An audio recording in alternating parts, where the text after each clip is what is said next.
Salve, amigos. Vamos agora para a questão do Lucas. Quando Deus vai criar o homem, ele diz: façamos-nos o homem à nossa imagem e semelhança. Quando Deus vai confundir as línguas dos homens, Deus diz: desçamos nós e confundamos as línguas dos homens. Aqui, o Lucas ele deixou em destaque as palavras no plural. Provavelmente é aquele velho argumento, né, que fala que Deus é três. Mas aqui, Lucas, as línguas semíticas, elas têm uma forma de tratamento que analogamente a gente pode comparar aqui com o português. Quando a gente vai falar com uma autoridade, falamos Vossa Excelência, usamos a segunda pessoa, né? Nas línguas semitas também.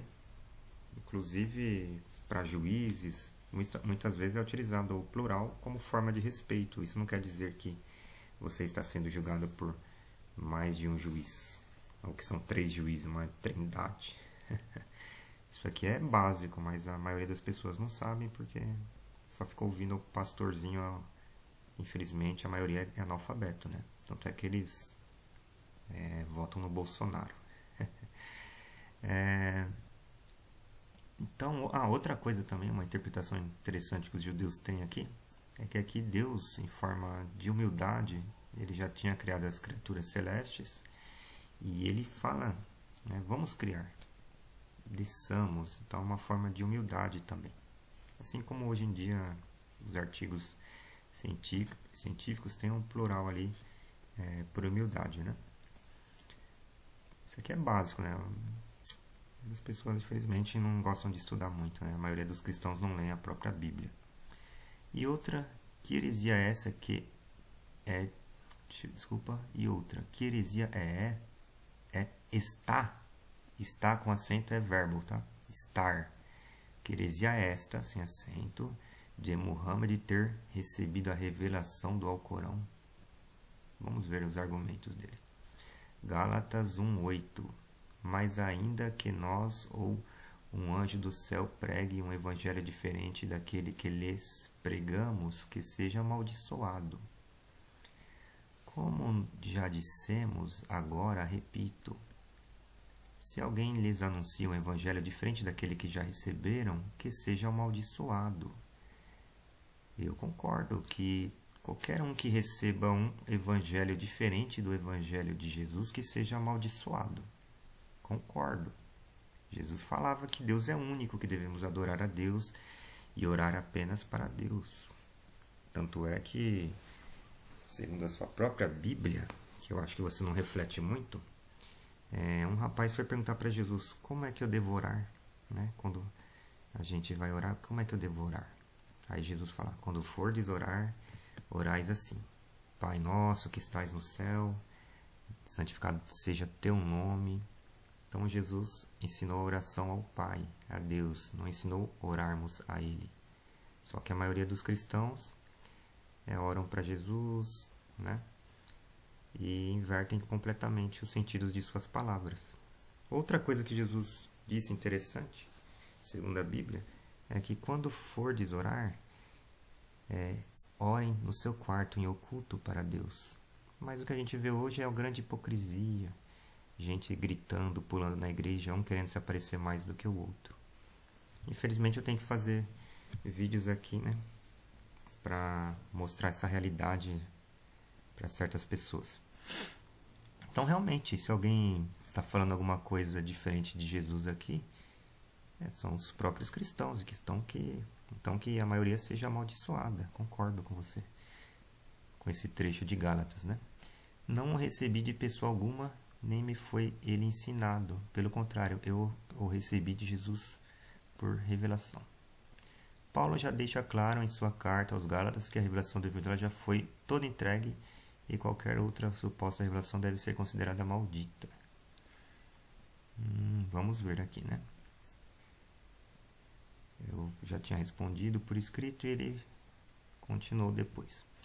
Jesus disse, aqui sou eu que falei, que se alguém viesse do deserto dizendo que o havia visto então não deveríamos acreditar nessa pessoa. Paulo chegou dizendo que havia visto Jesus em situação análoga à qual Jesus alertara. Portanto, Paulo é um falso apóstolo. Realmente, Jesus disse, por exemplo, não vim mudar a lei, eu vim cumprir. E o Paulo fala o contrário, fala que quem vive pela lei não alcança a graça. Então, ele já contrariou Jesus. Paulo nunca viu Jesus e ele foi realmente uma pessoa que ensinou coisas contrárias ao que Jesus falou. O Alcorão está preservado no idioma original, que é o árabe. Os evangelhos não. Cadê os evangelhos em aramaico e hebraico, que são os originais na língua de Jesus? Não tem, isso é um fato. Então, Lucas, antes de você falar certas coisas, você tem que fazer uma autocrítica, né? Vamos lá. Aí eu sugeri aqui um compêndio de estudos do canal do Ronaldo e o livro Bart Ehrman, que tem centenas de livros que mostram isso, mas a maioria dos cristãos não gostam de ler. Não leem nem a Bíblia, isso é um fato. Quanto mais livros de estudo, né? Olha lá, Leonardo, nossa, cara, tu distorceu legal o sentido da fala de Jesus, hein? Jesus diz, eu não tô dando risada, ele fala aqui dando risadinha, tô falando uma coisa séria e o cara leva na brincadeira. Jesus diz em Mateus 24, 23, em diante que viriam falsos profetas e falsos cristos. Então aqui, Paulo não tinha entrado na jogada. Então, vamos ver. Homens se levantaram, se dizendo ser o Cristo, Jesus, etc. Não deveríamos crer neles, nada a ver com o que tu falou. Não, aquilo que eu falei tem a ver sim. Mateus 24, 23. Se então alguém lhes disser, vejam, aqui está o Cristo. Exatamente, foi isso que o Paulo fez. Ele foi lá no deserto, lá, indo para Damasco e falou, viu Cristo. Ali está ele, não acreditem. Então aqui vocês já quebraram o mandamento aí de Mateus. Apareceram falsos cristos, falsos profetas, é o que a gente mais vê hoje em dia aqui no Brasil, falsos profetas, né? Tal, beleza. Vamos lá. E como assim o Alcorão é mais confiável do que o Novo Testamento? Isso aqui é um fato. Kakakatu não entende nada a respeito de arqueologia mesmo, né? Tá, eu não sou especialista em arqueologia, mas eu sei o básico. E você deve entender bastante, né? Vamos ver aqui o que você entende. Os apóstolos escreveram o Novo Testamento em grego, porque na época o grego era como o inglês é para nós hoje, ou seja, a língua universal. Nossa, era o Império Grego que dominava na época de Jesus. Para mim é o Império Romano, né, que é o latim, eles falavam latim. O Novo Testamento original é o documento com o maior número de cópias da história da humanidade. Tá, já vou mostrar para vocês que cerca de centenas de milhares de adulterações, tá? Espera aí. Sem contar que as histórias relatadas estão cerca de 50 anos de distância dos documentos que falam a respeito delas. Aqui mesmo você fala 50, 70. Isso aí só o de Marcos, né? Que é o mais antigo. O restante é de mais de 100 anos depois. O Alcorão tem manuscritos que datam da época do profeta. Então aí já é uma vantagem do Alcorão. E as cópias têm cerca de 10 a 20 anos de distância umas das outras. Desculpa, mas dizer que o Alcorão é mais confiável do que o Novo Testamento é ignorância. Ignorante é você. Eu vou provar aqui, tá? Vocês ainda são bebês, respeitem nossos 2000 anos de história. Nossa, que coisa, hein? A vergonha dos evangélicos aqui no Brasil apoiando o Bolsonaro. Uma família que todo mundo tá vendo os escândalos aí. E pastores, né? Silas Malafaia. Nossa, é uma roubalheira total. Eu vou mostrar agora uns trechos para vocês aqui. Aqui Lucas. Deixa eu mostrar aqui. É esse livrinho aqui. É só um, tem centenas de livros assim, né? É o livro do Bart Ehrman. O cara ficou 30 anos estudando, não é uma pessoa igual você que fica falando coisas na internet sem estudar, né? E eu li esse livro, né? Eu li faz um tempo e eu fiz algumas anotações que agora eu vou mostrar para você. Que eu gosto de falar mostrando referências.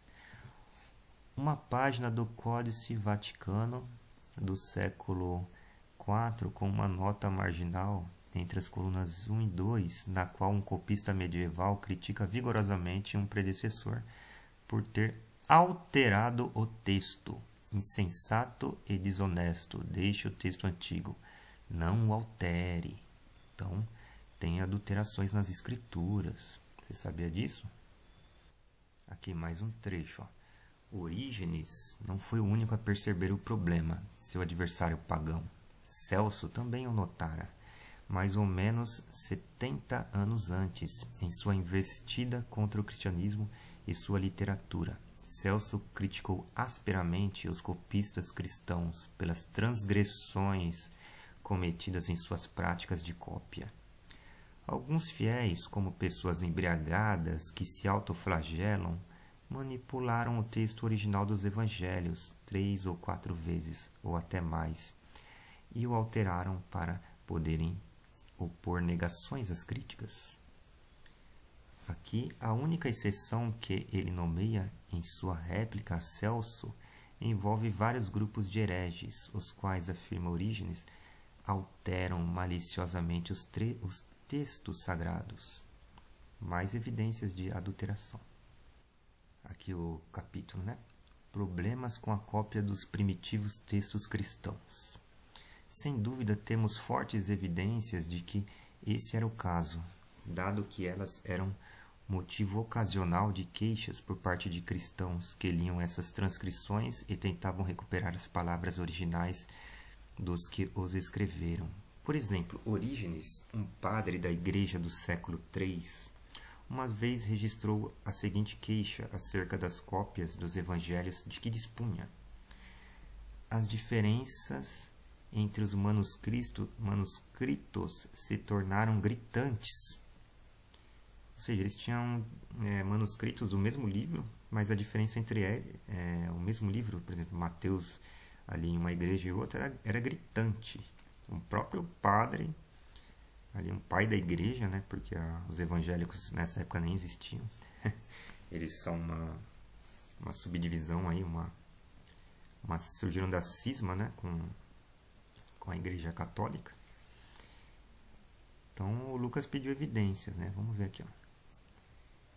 As diferenças entre os manuscritos se tornaram gritantes ou pela negligência de algum copista ou pela audácia perversa de outros, ou eles descuidam de verificar o que transcreveram, ou, no processo de verificação, acrescentam ou apagam trechos como mais lhes agrade. Respeita nossos 2000 anos de história, hein, Lucas? Os evangelistas eram escritores de ficção, não observadores nem testemunhas oculares da vida de Jesus. Cada um dos 4 contradiz o outro ao escrever o próprio relato dos acontecimentos de seu sofrimento e crucificação. Alguns crentes chegam ao ponto de se opor a si mesmos e de alterar o texto original do Evangelho 3, 4 várias vezes e a mudar seu caráter para capacitá-los a negar as dificuldades diante das críticas. Aqui é uma crítica de Celso. Vamos ver mais umas evidências aqui de adulteração, né? O que encontramos, contudo, são passagens nas quais os textos foram alterados de modo a se oporem a uma cristologia adocionista. Essas mudanças enfatizam que Jesus nasceu de uma virgem, não foi adotado em seu batismo e era propriamente Deus. Então tinham diversas seitas, cada uma falava uma coisa nessa época, né? Alguns achavam que Jesus não era filho de Deus e que ele foi adotado durante seu batismo. Vamos ver aqui mais coisas. O Códice Alexandrino, atualmente na Biblioteca Britânica, Desculpa aqui. Vamos ler desde o início, vai. Na verdade, já vimos uma variação textual relacionada a essa controvérsia cristológica em nossa discussão, no capítulo 4, das pesquisas textuais de Wettstein, etc. Ele examinou o Código Alexandrino, atualmente na Biblioteca Britânica, e determinou que 1 Timóteo, capítulo 3, versículo 16, onde a maioria dos manuscritos fala de Cristo como Deus tornado manifesto em carne. Olha, isso aqui é importante, hein? Vocês cristãos usam isso aqui muito, falam que Jesus era Deus manifesto em carne, e usam esse trecho aqui de 1 Timóteo 3,16. Vamos ver se esse trecho é fundamentado ou se é uma farsa. Esse manuscrito primitivo fala originalmente de Cristo, que foi tornado manifesto na carne. Ou seja, o Cristo significa ungido, que foi manifesto na carne. A mudança em grego é muito sutil. É apenas a diferença entre as letras θ e ômicron. Então tá aqui, ó. Θ e ômicron. Ó, aqui nós temos com um tracinho no meio, aqui sem o tracinho. Esse é o sigma, né? Que são muito semelhantes. Um compista tardio alterou a variante original, de modo que se deixou de ler que e se passou a ler Deus, tornado manifesto na carne. Em outros termos, esse revisor tardio mudou o texto de modo a enfatizar a divindade de Cristo. Ou seja, era uma pessoa desonesta, igual eu mostrei no início, né? Que já havia evidências até ali testemunhais. O cara colocou escrito ali, ó, não altere o texto. E aqui esse cara era um idólatra, né? Um idólatra quando fala do monoteísmo, assim como muitos cristãos, né, Lucas? Essas pessoas não suportam falar que Deus é único, tem que ter a idolatria. Aqui, ó. Em outros termos, esse revisor tardio mudou o texto de modo a enfatizar a divindade de Cristo. É chocante perceber que a mesma correção ocorreu em 4 dos nossos outros manuscritos primitivos de 1 Timóteo.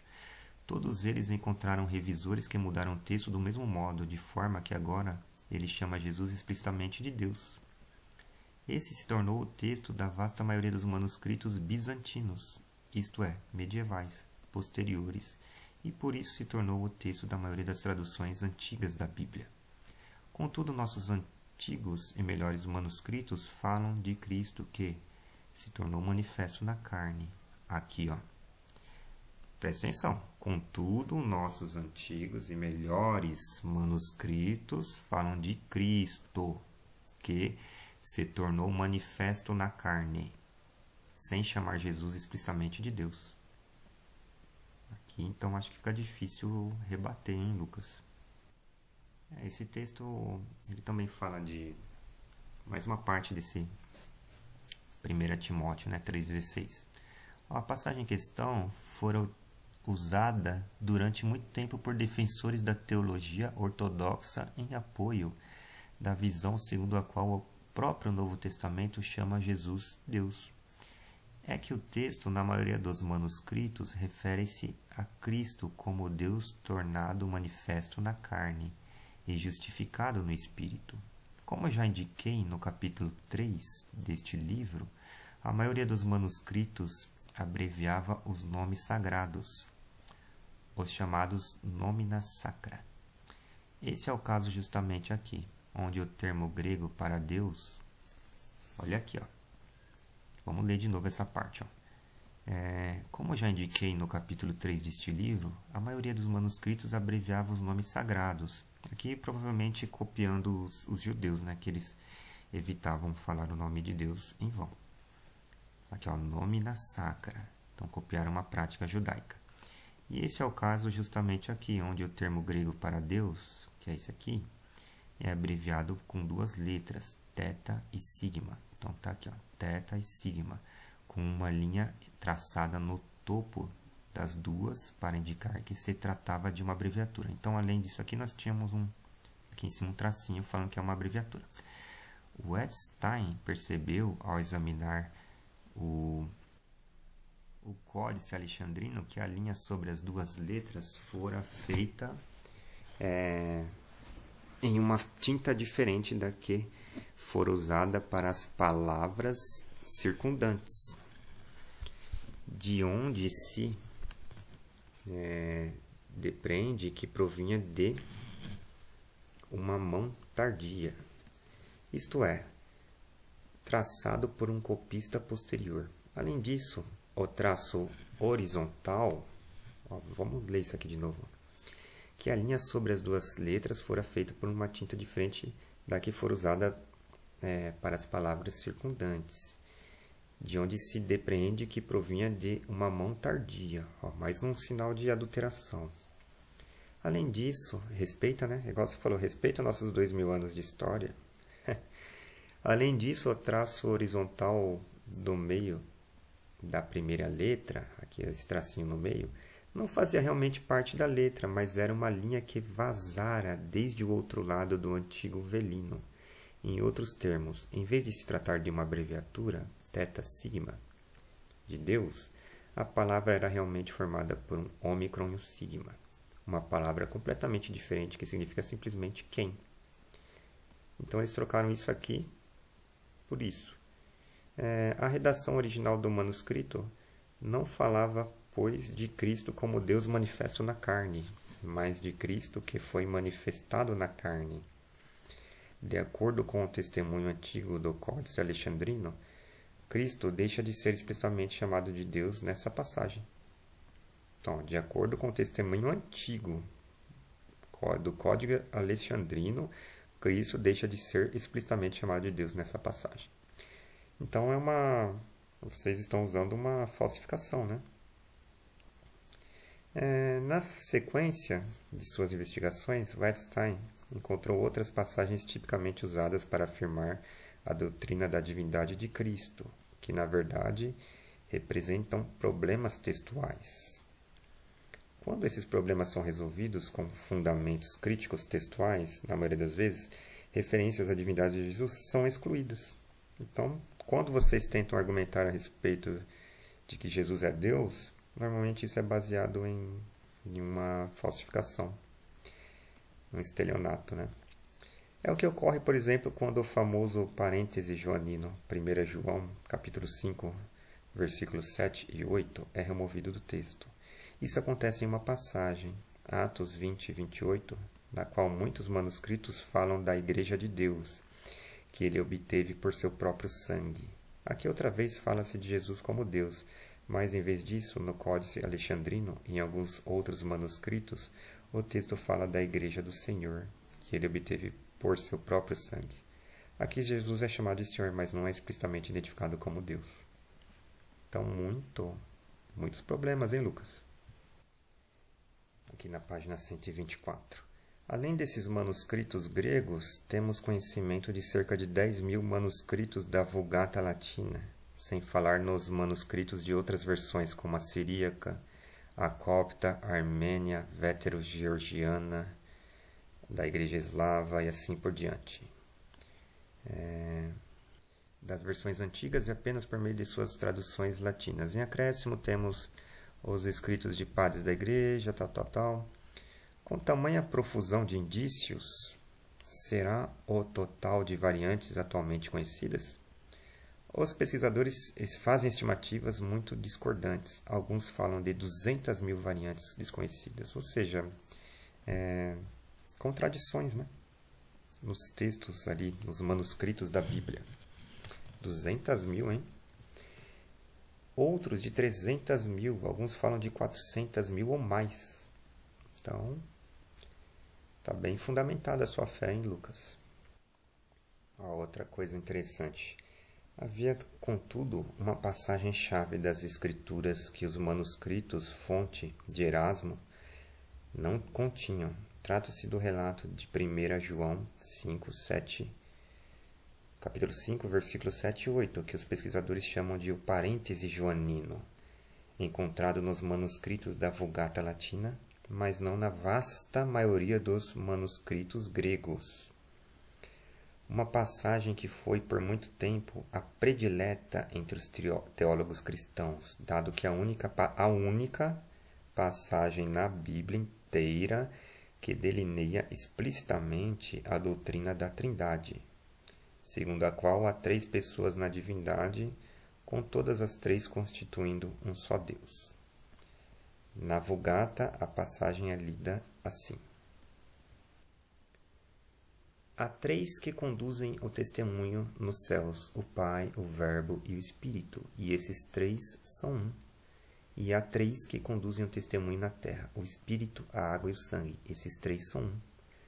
Então isso aqui não está presente na maioria dos manuscritos antigos, né?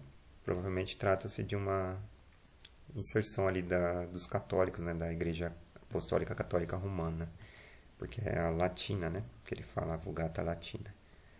Mas Erasmo não a achou em seus manuscritos gregos, nos quais simplesmente lê: pois há três que dão testemunho, o Espírito, a água e o sangue, e esses três são um. Para onde foram o Pai, o Verbo e o Espírito? Eles não figuravam no manuscrito primário de Erasmo, nem em nenhum dos demais que ele consultou. Por isso, naturalmente, ele os deixou de fora de sua primeira edição do texto grego. Então, aqui mais um probleminha para você explicar, Lucas. Depois você explica aí pra gente, tá? Então é isso, Lucas. Eu só fui irônico aqui porque você já chegou na ignorância, né? Então, eu respondi no mesmo tom. Chegue com referências, tá? Porque falar assim de forma superficial, né? Aí fica fácil, né? Qualquer um fala qualquer coisa. Tanto é que a gente tem vários pastores analfabetos no Brasil. Eu acho que você pode ser um pouco melhor que isso, né? Salam.